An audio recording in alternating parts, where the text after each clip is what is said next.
Dear students, आज हमने जो टॉपिक डिस्कस करना है वो है फर्स्ट ईयर बायोलॉजी का चैप्टर नंबर 4 में प्लाज्मा मेम्ब्रेन, जिसे सेल मेम्ब्रेन भी कहा जाता है।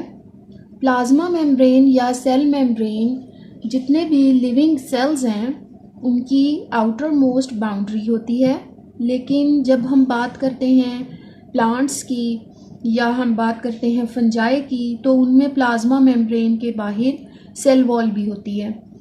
तो प्लाज्मा मेम्ब्रेन जो है एक्चुअली ये साइटोप्लाज्म की हम कह सकते हैं आउटर बाउंड्री है, साइटोप्लाज्म के बाहर की बाउंड्री है, इसलिए इसको साइटोप्लाज्मिक मेम्ब्रेन भी कहा जाता है। तो इसके बारे में हम डिटेल देखते हैं। प्लाज्मा मेम्ब्रेन और cell membrane is the outermost boundary of the cells. However, in most plant cells it is covered by a cell wall। जैसे कि मैंने अभी बताया कि ज़्यादातर प्लांट सेल्स में सेल मेम्ब्रेन के बाहर सेल वॉल होती है। Cell membrane is chemically composed of lipids and proteins.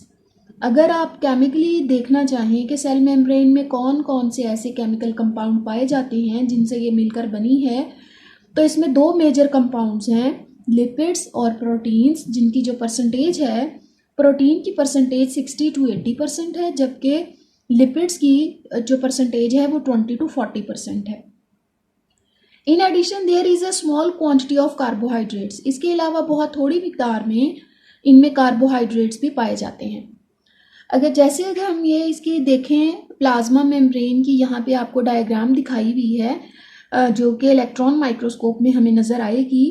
इसमें अगर हम देखें तो हमारे पास यहाँ ये लिपिड्स हैं, ये जो बिल्कुल आपको यहाँ गोल मॉलिक्यूल नज़र आ रहे हैं जिनकी टेल भी है, हेड और टेल, तो ये दो लिपिड्स के मॉलिक्यूल्स की लेयर्स हैं जिनमें ये आपको प्रोटीन के मॉलिक्यूल नज़र आ रहे हैं, और ये ऊपर इनमें जो है वो कार्बोहाइड्रेट अटैच है।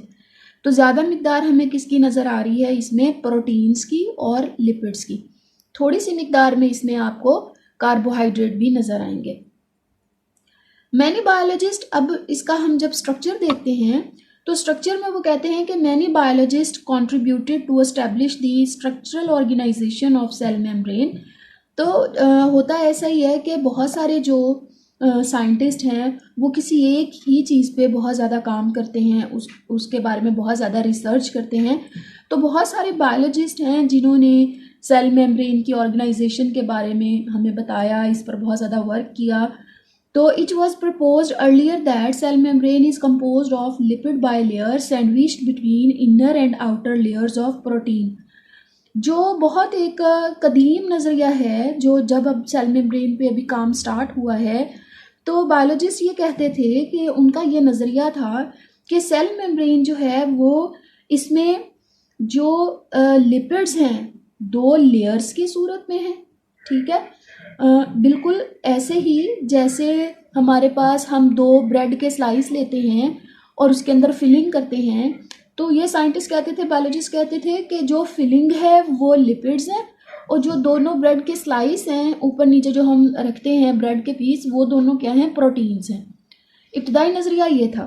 ये आपको उसकी डायग्राम भी नज़र आ रही है जिससे फिर यूनिट मेम्ब्रेन का नाम दिया गया था।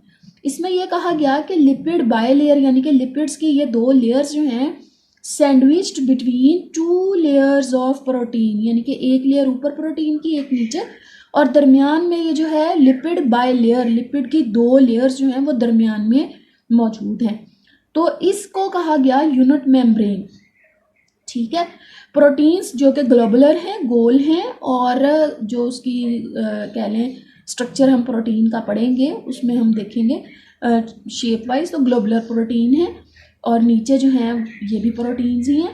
प्रोटीन का ये जो जोन है दोनों, इसको कहा गया hydrophilic zone. Hydrophilic water loving, water को अट्रैक्ट करता है ये, ठीक है, वाटर लविंग जोन है। जबकि ये जो दरमियान, और इसमें लिपिड के हेड भी आ जाते हैं, प्रोटीन और लिपिड के जो हेड हैं ये है हाइड्रोफिलिक जोन, जबकि लिपिड्स की जो टेल है, ऊपर और नीचे की जो लिपिड की लेयर हैं दो लेयर, इनकी जो टेल है ये जोन है hydrophobic zone, water repellent zone. Water को रिपेल करता है, ये वाटर में डिजोल्व नहीं होता, कोई अट्रैक्शन नहीं रखता। तो this basic structure is called the unit membrane and is present in all the cellular organelles. The modern technology has revealed that lipid bilayers are not sandwiched between two protein layers. तो biologist कहते थे कि यही unit membrane model जो है वो तमाम cellular organelles की मेम्ब्रेन में भी मौजूद है। जैसे कि हमें मालूम है कि यूकैरियोटिक सेल्स में जितने भी ऑर्गेनेलीज हैं, mitochondria, Golgi bodies, endoplasmic reticulum etcetera, तो सबकी जो मेम्ब्रेन है उसमें भी यही स्ट्रक्चर पाया जाता है। ठीक है, तो ये था अर्लियर कॉन्सेप्ट जिसको नाम दिया गया यूनिट मेम्ब्रेन का। अब स्टूडेंट्स मैं आपको बताऊंगी कि कैसे आप ये डायग्राम ड्रा कर सकते हैं, क्योंकि बहुत सारे स्टूडेंट्स को प्रॉब्लम क्या होती है कि डायग्राम समझ आ जाती है बुक से देख के, लेकिन बनाते हुए उन्हें बहुत ज़्यादा प्रॉब्लम होती है। तो जो बेसिक मेरा मकसद है इस वीडियो को बनाने का वो भी यही है कि किस तरीके से आप इजीली डायग्राम को ड्रा कर सकते हैं, क्योंकि बायोलॉजी जो है वो बेस करती है सारी डायग्राम्स पे। अगर आप डायग्राम अच्छी बना लेते हैं, ठीक है, जो अच्छे तरीके से डिस्क्राइब कर दे, आपका जो कंसेप्ट है वो बिल्कुल क्लियर कर दे, तो बहुत अच्छा इम्पैक्ट उसका आता है, जिससे पता चलता है कि वाकई आपके पास नॉलेज है। तो ये ऊपर जो मैंने एक लेयर बनाई है ये प्रोटीन की बनाई है, और उसके बाद मैंने ये लिपिड्स के हेड बना दिए हैं, और अब इसकी ये टेल बनाई जा रही है। इसके बाद लिपिड की जो है निचली लेयर आ जाएगी, क्योंकि लिपिड बाय लेयर है, ये हम बना लेंगे। इसमें आपने ये नहीं देखना कि जी कितने मॉलिक्यूल बना रहे हैं, जस्ट आपने थोड़ा सा ख्याल रखना है कि जितने आप ऊपर लेयर बना रहे हो तो नहीं बना के बस आपने इसको एक्सप्रेस करना है अच्छे से कि जी कैसे बनेगा। ये हम इसकी टेल बना रहे हैं। टेल दोनों ऊपर की लेयर की नीचे की डायरेक्शन में बना देनी है, और नीचे की जो लिपिड की लेयर है उसकी ऊपर की डायरेक्शन में बना देनी है। और उसके बाद जो है ये आ जाएगा प्रोटीन, नीचे जो प्रोटीन की लेयर आ जाएगी। तो ये हमारा बन गया है यूनिट मेम्ब्रेन मॉडल। इसको हम अब लेबल कर लेंगे। फ्लूइड मोज़ेक मॉडल में कहते हैं कि the protein layers are not continuous and are not confined to the surface of the membrane but are embedded in lipid layers in a mosaic manner. Further जैसे ही researches होती चली गई और बहुत ज़्यादा मज़ीद जो है वो बायोलॉजिस्ट इस पे काम करते गए सेल मेम्ब्रेन पे, तो पता चला कि प्रोटीन लेयर जो है वो कॉन्टिन्यूस नहीं है। यानी कि जो अपर लेयर है प्रोटीन की या नीचे है, ये कॉन्टिन्यूस लेयर का क्या मतलब है कि प्रॉपर एक लेयर बने हुए होना कि जिसमें प्रोटीन के मॉलिक्यूल कंपैक्टली अरेंज हो। इस तरह नहीं था जैसे हमें यहाँ मेम्ब्रेन में नज़र आ रहा है, ऐसे नहीं था, बल्कि but are embedded in lipid layers in a mosaic manner, बल्कि बड़ी रैंडमली बेतरतीबी के साथ प्रोटीन के ये जो मॉलिक्यूल हैं वो लिपिड बाय लेयर के अंदर जगह जगह एम्बेडेड थे, धसे हुए थे। तो this discovery led to the proposal of fluid mosaic model. यहीं से फिर फ्लूइड मोज़ेक मॉडल जो है उस तरफ बायोलॉजिस्ट जो हैं उनके कदम बढ़े, उन्होंने ये मॉडल बताया। This model at present is the most acceptable one, और अब इसे ही ज़्यादा एक्सेप्ट किया जाता है कि जो प्रोटीन मॉलिक्यूल्स हैं वो रैंडमली एम्बेडेड हैं लिपिड लेयर्स के अंदर। Cell membrane also contains charged pores through which movement of material takes place. अब सेल मेम्ब्रेन जो हैं इनके अंदर चार्ज्ड पोर्स भी होते हैं। ठीक है, अगर चार्ज्ड पोर्स हैं तो यकीनन क्या है, ये मॉलिक्यूल्स को या जो भी मटेरियल इनमें से पास आउट होंगे, अंदर आ रहे हैं या बाहर जा रहे हैं, ये सेलेक्टिव करके, उनको सेलेक्ट करके जो है वो उनकी मूवमेंट होने देते हैं। ठीक है, क्योंकि इन पोर्स के ऊपर चार्ज है। अगर किसी पोर के ऊपर पॉजिटिव चार्ज है तो यकीनन नेगेटिव चार्ज वाले को वो गुजरने देगा, क्योंकि अपोजिट चार्जेस एक दूसरे को अट्रैक्ट करते हैं। इसी तरह अगर किसी पोर पे नेगेटिव चार्ज है तो वो पॉजिटिव वाले को गुजरने देगा। और मूवमेंट जो है वो दोनों तरह की हो सकती है, active and passive. Active movement आपको मालूम है कि जिसमें लो कंसंट्रेशन से हाई कंसंट्रेशन की तरफ मटेरियल जाते हैं, ठीक है, कम मिकदार से ज़्यादा की तरफ, और इस चीज़ के लिए हमें एनर्जी इस्तेमाल करनी पड़ती है, एनर्जी देनी पड़ती है, क्योंकि ये एक अननेचुरल प्रोसेस है। दूसरा आ जाता है पैसिव ट्रांसपोर्ट, जो कि एक नेचुरल प्रोसेस है जिसमें मटेरियल्स हमेशा हाई कंसंट्रेशन से लो की तरफ जाते हैं, ठीक है, ज़्यादा मिकदार से कम की तरफ जाते हैं, without any expenditure of energy, किसी किस्म की हमें एनर्जी इस्तेमाल नहीं करनी पड़ती। तो ये थोड़ा सा इंट्रो है फ्लूइड मोज़ेक मॉडल का, और इसके बाद हम जो है मैं यहाँ पे आपको बताऊँगी फ्लूइड मोज़ेक मॉडल की आपने डायग्राम कैसे बनानी है। बुक में भी यहाँ पे दिखाई हुई है, जिसमें आपको लिपिड बाय लेयर नज़र आ रही हैं, प्रोटीन मॉलिक्यूल उसमें एम्बेडेड हैं, इसके अलावा इसमें आपको ये येलो कलर के कुछ मॉलिक्यूल नज़र आ रहे हैं जो कि लिपिड बाइलेयर के अंदर मौजूद हैं। ये एक्चुअली कोलेस्ट्रॉल के मॉलिक्यूल्स हैं, ठीक है। उसके बाद आ जाते हैं आपको बाहर की तरफ, मेम्ब्रेन के बाहर की तरफ, सॉरी ये इनर साइड है, बाहर की तरफ है। ये प्रोटीन के बाहर आपको नज़र आ रहे हैं कार्बोहाइड्रेट के मॉलिक्यूल। कार्बोहाइड्रेट अगर प्रोटीन के साथ अटैच है तो ये कंजुगेटेड मॉलिक्यूल बना देंगे जिसको हम कहते हैं ग्लाइकोप्रोटीन्स। और इसी तरीके से अगर ये कार्बोहाइड्रेट लिपिड के हेड्स के साथ अटैच हो गए हैं तो उस सूरत में हम इनको नाम दे देते हैं ग्लाइको, ये आ जाएंगे ग्लाइकोलिपिड्स, ठीक है, ग्लाइकोलिपिड्स। प्रोटीन के साथ हैं तो ग्लाइकोप्रोटीन, और अगर लिपिड्स के साथ अटैच हैं तो ग्लाइकोलिपिड्स कहलाएंगे। इसके अलावा जो है यहाँ पे आपको लिपिड की, जो लिपिड बाइलेयर है उसमें लिपिड्स की टाइप भी बता दी है कौन सी है, ये फास्फोलिपिड्स हैं। मज़ीद आपको नज़र आ रहे हैं इसके अंदर जो है वो filaments of the cytoskeleton. Cell के अंदर जो है सेल मेम्ब्रेन के साथ बिल्कुल प्रोटीन के फाइबर्स अटैच हैं जो कि साइटोस्केलेटन कहलाते हैं, जो कि सेल को सपोर्ट करते हैं। ये हम इंशाल्लाह फर्दर पढ़ेंगे, ठीक है। फर्दर इसी बुक के अंदर साइटोस्केलेटन का टॉपिक है, ठीक है। कुछ ये बाहर से भी फाइबर जो है वो अटैच हुए हुए हैं, लेकिन ये बनाने की ज़रूरत नहीं है। मैं आपको जो है खुद से बताऊंगी कि किस तरीके से आप इजीली ये डायग्राम ड्रा कर सकते हैं।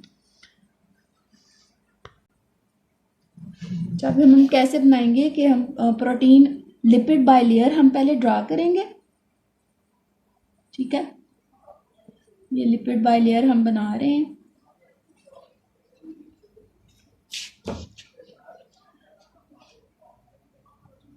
उसके बाद ये इसमें प्रोटीन के मॉलिक्यूल हम एम्बेडेड कर देंगे, वो बना देंगे।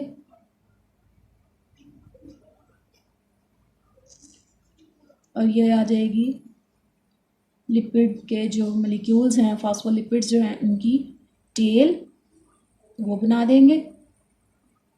इसी तरह यहाँ पे भी दरमियान में हम बना देंगे प्रोटीन, और अगेन ये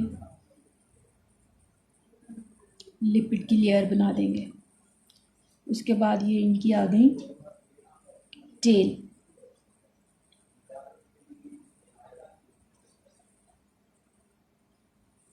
ये सारी हम इस तरीके से बना देंगे। उसके बाद कुछ हम कार्बोहाइड्रेट के मॉलिक्यूल प्रोटीन के साथ अटैच कर देंगे।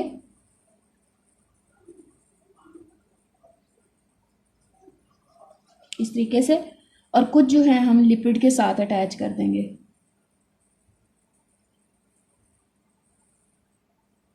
तो इस तरीके से हमने कार्बोहाइड्रेट भी बना ली है।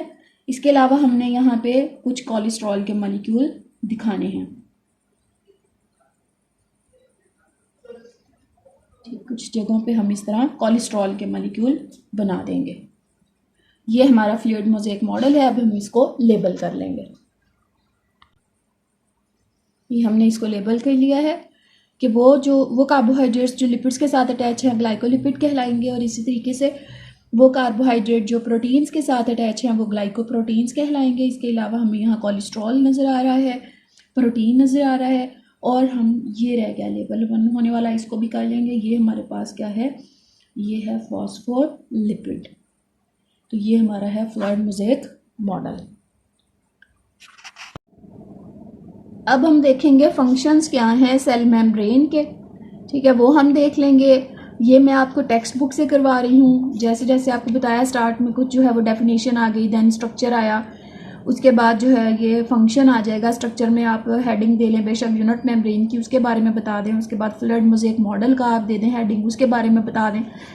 डायग्राम आप साथ साथ बना लेंगे। अब फंक्शन की जब हम बात करते हैं तो सेल मेम्ब्रेन का बहुत अहम काम है। ये बिल्कुल एक वैसे ही काम करती है जैसे एक घर की चार दीवारी काम करती है। घर की चार दीवारी एक घर के अंदर जो कुछ भी मौजूद है, कमरे हैं, सामान है, सबकी हिफाजत करती है। बिल्कुल इसी तरीके से सेल मेम्ब्रेन जो है वो सेल के अंदर के कंटेंट की हिफाजत करती है। तो ट्रांसपोर्ट ऑफ स्टार्ट लेते हैं। Transport of materials is one of the vital roles it plays for the cell membrane जो है उसका जो सबसे अहम काम है वो मटेरियल्स की ट्रांसपोर्ट है। अंदर बाहर जो भी मटेरियल सेल से जाएंगे उसको ये कंट्रोल करता है, उस ट्रैफिक को कंट्रोल करता है। It offers a barrier between the cell contents and their environment. ये क्या करता है, एक रुकावट का काम करता है, बैरियर का काम करता है सेल के अंदर जो भी कंटेंट हैं उनके और बाहर के एनवायरनमेंट के। Allowing only selective substances to pass through it. क्या करता है, मटेरियल्स को सिलेक्ट करके ही अंदर बाहर आने जाने देता है। Thus it is known as differentially permeable और सिलेक्टिवली परमिएबल मेम्ब्रेन। चुनाचे हम सेल मेम्ब्रेन को ये नाम भी दे सकते हैं कि ये डिफरेंशियली परमिएबल है, यानी कुछ चीज़ों के लिए तो परमिएबल है, कुछ के लिए नहीं है, मटेरियल को सिलेक्ट करके ही गुजरने देती है, लिहाजा इसको सिलेक्टिवली परमिएबल मेम्ब्रेन भी कहा जाता है। The substances which are lipid soluble cross it more easily than others. अब वो मटेरियल जो लिपिड्स में इजीली सोलुबल हैं, क्योंकि इसके अंदर सारे लिपिड्स हैं ज़्यादा, तो वो इजीली इसमें से क्रॉस हो जाते हैं। Therefore it regulate the flow of materials and ions to maintain a definite gradient। नाचे जो भी मटेरियल, जो भी आयंस वगैरह इसमें से गुजरते हैं ये उसका एक ग्रेडियंट भी मेंटेन रखते हैं। ग्रेडियंट उनका तनासुब, मिकदार, किस मिकदार में मटेरियल को अंदर होना चाहिए सेल के और कितनी मिकदार में बाहर जाना चाहिए, तो ये उसको भी कंट्रोल करती है। Many small gas molecules, water, glucose, etc., being neutral, can easily cross, while ions being charged particles have some difficulty in crossing। तो वो कहते हैं कि बहुत सारे छोटे गैस मॉलिक्यूल जैसे या वाटर है या ग्लूकोज है, चूंकि ये न्यूट्रल हैं, इन पर कोई भी चार्ज नहीं होता, तो ये इजीली गुजर जाते हैं। लेकिन कुछ आयंस जिनके ऊपर चार्ज होता है उनको कुछ दुश्वारी का सामना करना पड़ता है, क्योंकि जो लिपिड ये फ्लूइड मोज़ेक मॉडल जब हमने पढ़ा तो हमने कहा कि प्रोटीन मॉलिक्यूल जो हैं, यहाँ प्रोटीन के यहाँ पर जो कुछ पोर्स मौजूद हैं, चार्ज्ड पोर्स मौजूद हैं सेल